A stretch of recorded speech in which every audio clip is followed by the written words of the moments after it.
Hello and welcome to The Update. I'm Heidi Tiltons.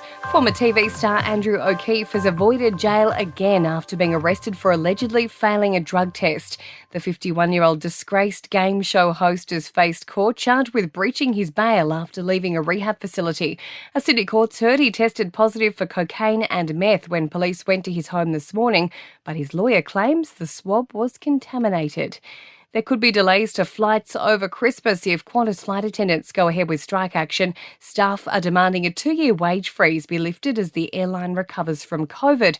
Angela McManus from the Flight Attendants Association says the airline can afford to pay higher wages. We worked, really hard during COVID. A lot of us stood down for up to 18 months. I think basically the crew have had enough. They really just want the company to listen to them. They want to just have a really fair outcome. The ACTU has released research claiming the federal government's workplace changes will benefit women in particular. The report shows multi-employer bargaining would narrow the gender pay gap, but employer groups are pushing back, arguing it would hurt small business. ACTU President Michelle O'Neill says it's scare tactics.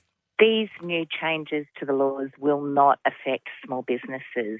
There's a scare campaign being run by big business because big business don't want to share some of their massive profits with ordinary working people. Australians are expected to do about a quarter of their Christmas shopping during this year's Black Friday and Cyber Monday sales. Lindsay Carroll from the National Retailers Association says the sales are growing in popularity, especially as people feel the pinch. Australians are certainly feeling cost of living challenges at the moment and inflationary pressures are hitting their hip pocket, but lots of Aussies are planning ahead for Christmas this year and utilising the Black Friday and Cyber Monday sales to their advantage. Consumers are forecast to spend more than $9 billion, up almost 4% on last year. And AGL is bringing forward the closure of a gas power station in South Australia by nearly a decade. This sports update brought to you by Ladbrokes. There's a tie for the lead at the Australian PGA Championship at Royal Queensland. Min Woo Lee and Jason Scrivener are locked at 6 under after the opening round. Daniel Riccardo has sealed his move back to RedBull, signing on as the team's third driver for the 2023 Formula One season. And Western Australia remains at the top of the Sheffield Shield standings after a 133-run win over New South Wales at the SCG. In entertainment news, just months after his defamation trial against Amber Heard, it's been confirmed Johnny Depp will return to the Pirates of the Caribbean franchise as Captain Jack Sparrow.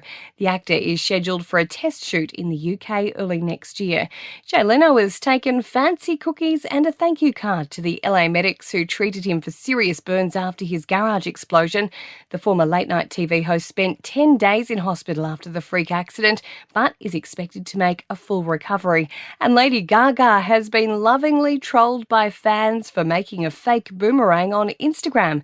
The singer uploading a video on repeat instead of using the boomerang feature. And that's the latest from the Nova Podcast News team, but we'll see you tomorrow morning for another episode of The Update.